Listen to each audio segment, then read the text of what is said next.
নির্দেশনা দেয়, এই ব্যাপারগুলো আমাদের জানা, তাদেরকে ওই পথে পরিচালনা করা, পরিবারের সদস্য আপনারা অভিভাবক হিসেবে এই দায়িত্ব আপনাদের আমাদের আছে না নাই? চলেন যে হাদিস পড়ছি আমি ওই হাদিসের দিক থেকেই কথা বলি। ওই হাদিস দিয়ে আমি শুরু করি। মুসলিম শরীফের ঘটনা, বুখারীতে আসছে, মুত্তাফাক আলাইহি রিওয়ায়াত। বুখারী শরীফের 3331 নম্বর হাদিস, 3331 3332 নম্বর হাদিসের বর্ণনা। এই হাদিসে নবীজি সাল্লাল্লাহু আলাইহি ওয়াসাল্লাম বলেন, وعن أبي هريرة رضي الله تعالى عنه وعنهم أنه قال قال النبي صلى الله عليه وسلم নবীজি সাল্লাল্লাহু আলাইহি ওয়াসাল্লাম বলেন, হযরত আবু হুরায়রা থেকে বর্ণিত, নবীজি বলেন, ইস্তাউসু বিন নিসা, তোমরা নারীদের সাথে নরম ভাষায় কথা বলবা। বলেন তো গরম ভাষায় না নরম ভাষায়? নবীজি বলেন তোমরা নারীদের সাথে নরম ভাষায় কথা বলবা। কারণ হলো ফাইন্নাল মারআতা খুলিকাত মিন জিলাইন ওয়া ইন্না আ'ওয়াজা শাইইন ফিজ জিলাই আ'লা। কারণ নারীদেরকে আল্লাহ তাআলা একটা বাঁকা হাড্ডি থেকে তৈরি করেছেন। কারণ নারীদেরকে আল্লাহ একটা বাঁকা হাড্ডি থেকে তৈরি করেছেন। বলেন তো সোজা হাড্ডি না বাঁকা হাড্ডি? নবীজি বলেন ওয়া ইন্না আ'ওয়াজা শাইইন ফিজ জিলাই আ'লা। পাজরের মধ্যে সবচেয়ে বাঁকা হাড্ডি হলো উপরের হাড্ডিটা, আর পাজরের মধ্যে সবচেয়ে বাঁকা হাড্ডি উপরের সবচেয়ে বাঁকা হাড্ডি থেকে আল্লাহ নারীদেরকে তৈরি করেছেন। এই জন্য নবী বলেন ফাইন যাহাবাতা তুকিমুহু কাসারতাহু ওয়া ইন তারাকতাহু লাম ইয়াজাল আ'ওয়াজা। তুমি যদি এই বাঁকা শক্ত হাড্ডিটারে কাইনা সোজা করতে যাও, এই হাড্ডিটা ভেঙে যাবে। আর তুমি যদি হাড্ডিটাকে ছেড়ে দাও, এই হাড্ডিটা আরো বাঁকা বাঁকা হইতে থাকবে, তোমার 14 গোষ্ঠীকে তার পিছনে পিছনে ঘোরাবে। আমরা ঠিক করেও ঠিক, ঠিক না করেও ঠিক। এটা বুখারী শরীফের হাদিস। বলেন কোন কিতাবের হাদিস? বুখারীর হাদিস। নবী বলেন আল্লাহ নারীদেরকে একটা বাঁকা হাড্ডি দিয়ে বানাইছে, তাই না সোজা করতে যায় না, ভেঙে যাবে, বিপদ আছে। ছাইরা দিও না, আরো বাঁকা হয়ে তোমার এক পিছনে পিছনে ঘুরাইবে। কথা কোন ঠিক কিনা? এই জন্য নবীজি বলেন নরম ভাষায় কথা কও নারীদের সাথে, গরম ভাষায় কথা বলো না, নরম নরম ভাষায় কথা বলো। এই হাদিস থেকে একটা কথা জানলাম, নারীদের স্বভাব চরিত্রের মধ্যে আল্লাহ সামান্য বক্রতা দিয়ে দিচ্ছে, একটু তেরামি স্বভাব তাদেরকে আল্লাহ দিয়ে দিচ্ছে। কথা বলেন ঠিক কিনা? এটা আমাদেরকে মাইনে চলতে হবে। তাহলে দ্বিতীয় একটা হাদিস দেই, এই হাদিস দিয়ে আমরা বহু দূর পর্যন্ত আগায় যেতে পারবো। আগের হাদিস ছিল বুখারী শরীফের 3331 নম্বর হাদিস। এই হাদিসটা বুখারী শরীফের 304 নম্বর হাদিস, 304 304 নম্বর হাদিসের বর্ণনা।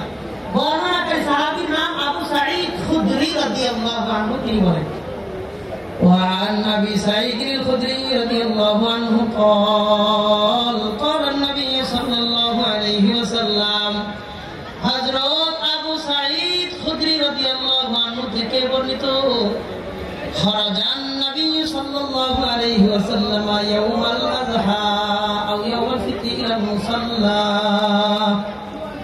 নবীজি সাল্লাল্লাহু আলাইহি ওয়াসাল্লাম একদিন ঈদের নামাজ পড়ানোর জন্য ঈদগাহে যাইতেছিলেন। কোন দিন? ঈদের দিন। আবার বলেন কোন দিন? ঈদের দিন নবীজি ঈদের নামাজ পড়ানোর লেগে যাইতেছেন। সাহাবী বলেন ফামাররা আলা মাশারিন নিসা।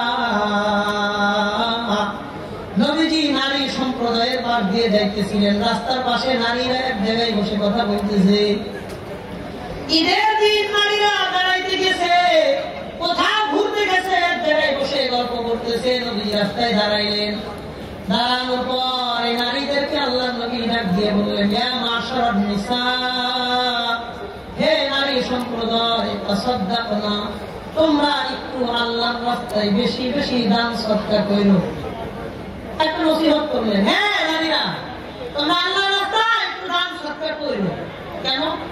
নবী বলেন ফাইন্নী উরিতুকুন্না আকসার আহলিন নার।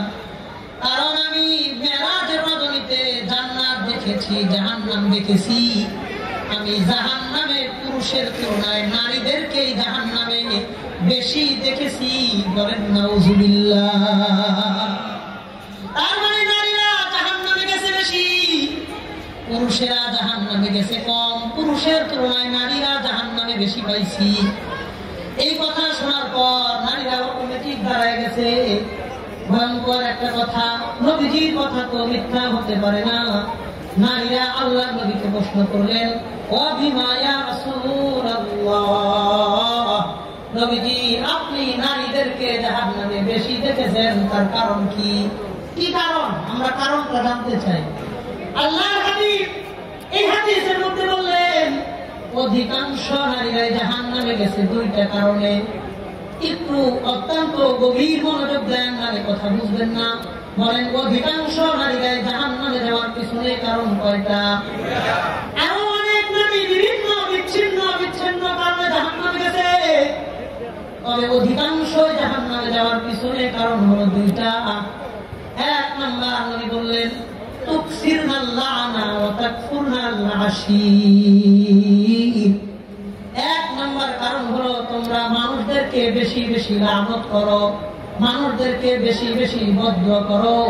শোনো, বদদুয়া করা ভালো কোনো কাজ নয়, লানত দেওয়া কোনো ভালো গুণ নয়। তোমরা মানুষদেরকে বেশি বেশি লানত দিবা না।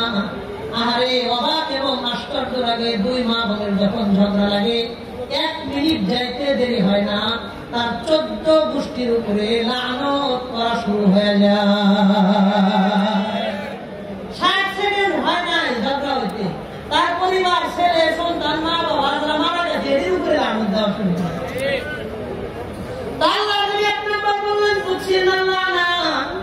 তোমরা মানুষের কথায় কথায় বদদুয়া দাও, মানুষকে কথায় কথায় লানত দাও। শোনো, লানত দেওয়া কোনো ভালো কাজ না, মানুষকে লানত দিবা না। এক হাদিসের মধ্যে পাওয়া যায়, নবীজি বলেন, কোন মানুষ যখন কাউকে বদদুয়া দেয়, তার বদদুয়াটা আসমানের মধ্যে গিয়ে ঘুরতে থাকে ঘুরতে থাকে ঘুরতে থাকে। ওই ব্যক্তি যদি বদদুয়ার উপযুক্ত হয় তার জন্য বদদুয়া লাগে, ওই লোক যদি বদদুয়ার উপযুক্ত না হয় ওই বদদুয়া ঘুরে ফিরে ওই ব্যক্তির উপরে ফিরে আসে।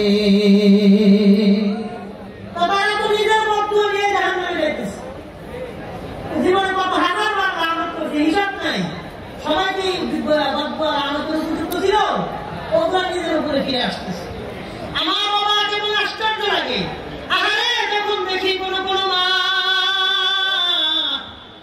নিজের সন্তান মার একটু কষ্ট দিছে, মার কথা শুনে নাই, কিংবা মার সাথে কোনো ঝগড়া লাগছে, মার সাথে সামান্য পরিমাণ কথা কাটাকাটি হয়েছে নিজের সন্তানের, ওই মা নিজের সন্তানের বিরুদ্ধে বদদুয়া দিতে একটা মুহূর্ত দেরি করে না।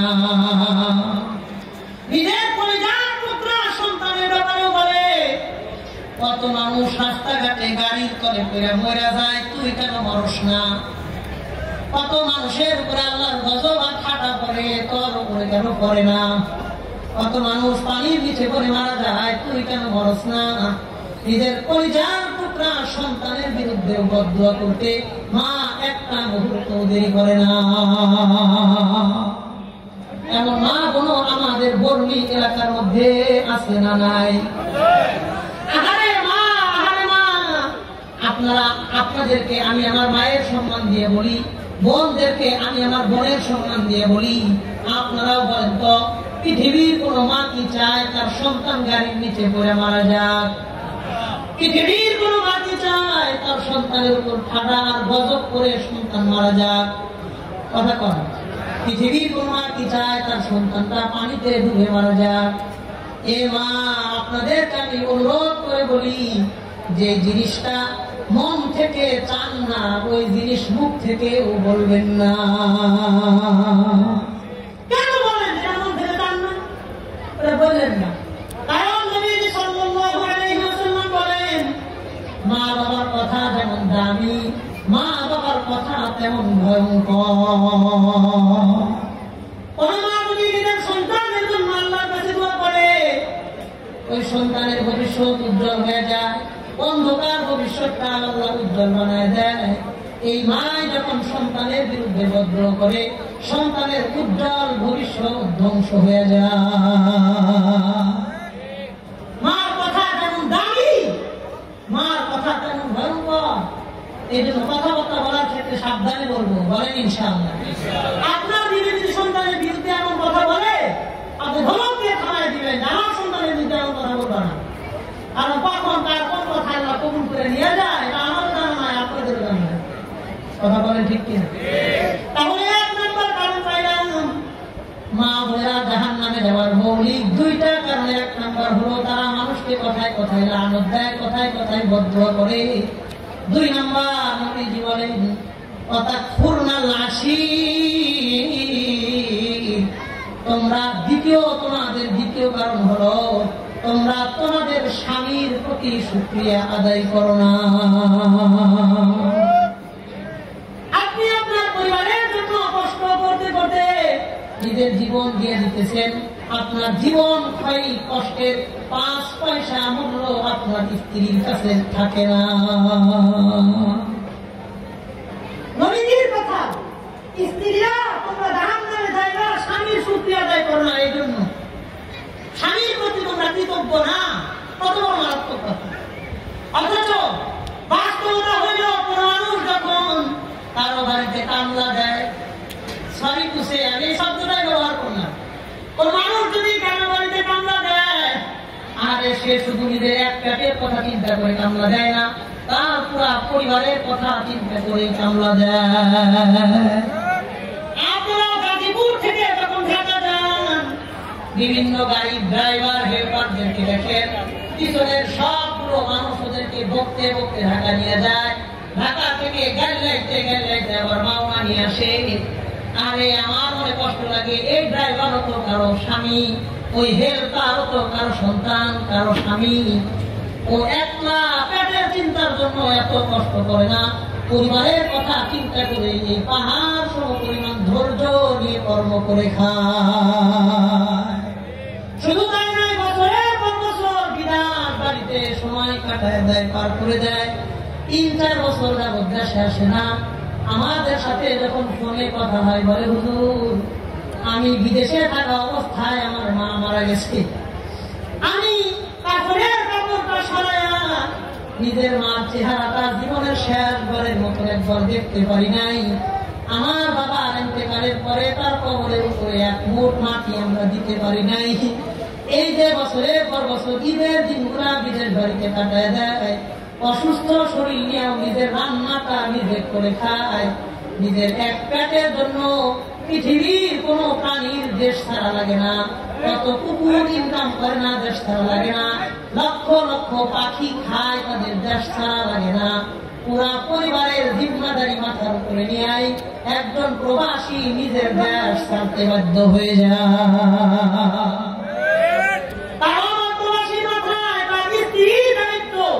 স্ত্রীর দায়িত্ব স্বামী হিসেবে তার মাথায় কাঁধে দিয়েছেন কে?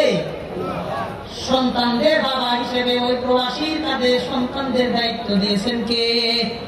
মা বাবা বৃদ্ধ হয়ে গেছেন, তাদের দায়িত্ব সন্তান হিসেবে ওই প্রবাসীর ঘাড়ে দিয়েছেন কে? আর এই পুরা পরিবারের দায়িত্ব কাঁধে নিয়ে দেয়ালে যখন পিঠ লেগে যায়, চোখে যখন সরিষা ফুল দেখতে থাকে, ওই সময় অপার হয়ে বছরের পর বছর নিজের জীবনের মূল্যবান সময় শুধুই হালাল উপার্জনের জন্য বিদেশে পার করে দেয়।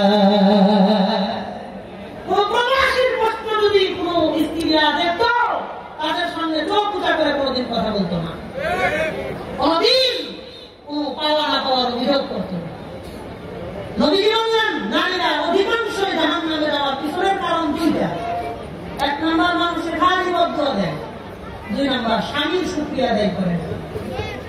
স্বামীর শুকরিয়া আদায় করে না।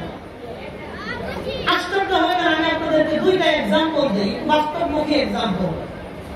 1 নম্বর, একটু মন দিয়ে শুনবেন। আমার একটা ব্যাংক অ্যাকাউন্ট আছে, একটা ব্যাংকে, নাম বলার প্রয়োজন নেই, অনেক মিডিয়া আছে। ওই ব্যাংকের যে ব্রাঞ্চ, ওই ব্রাঞ্চের যিনি চেয়ারম্যান, প্রধান, তার সাথে আমার ভালো সম্পর্ক আছে। অ্যাকাউন্ট আছে এই জন্য বিভিন্ন সময় বাইরে যেতে হয়, তো ভিসার জন্য ব্যাংক অ্যাকাউন্ট চায়। অ্যাকাউন্টে টাকা পয়সা রাখা হয় না বেশি একটা, কিন্তু ওই বিদেশ যাওয়ার জন্য অ্যাকাউন্টটা সতর্ক লাগে। একদিন উনি ওনার সাথে একটা ধর্মীয় প্রোগ্রাম হয়েছে, আমি গেছি, কিছু কথা বলছি। আমার বলতেছে, হুজুর আপনার একটা বয়ান শুনেছি নারীদের সম্পর্কে, তাই আমি আপনাকে একটা ইনফরমেশন দিই। আচ্ছা দেন, সুন্দর কথা। নিজেই বলতেছে আমি আপনাকে একটা তথ্য দিই, দেন। হুজুর যতজন প্রবাসী আছে 100 জন প্রবাসীর অ্যাকাউন্ট হিস্টোরি যদি তালাশ করেন, 100 জন প্রবাসীর মধ্যে 95 জন প্রবাসীর অ্যাকাউন্টের নমিনি হলো তার স্ত্রী। নমিনি বুঝছেন, মানে উনি যদি মারা যায় তার দ্বিতীয় মালিককে, সেকেন্ড পার্সনকে মালিককে তার ডেথ সার্টিফিকেট জমা দিয়ে অটোমেটিক সে অ্যাকাউন্ট নিয়ন্ত্রণ করবে। এটাকে বলা হয় নমিনি। হুজুর 100 জন প্রবাসীর অ্যাকাউন্ট হিস্ট্রি তালাশ করলে 95 জন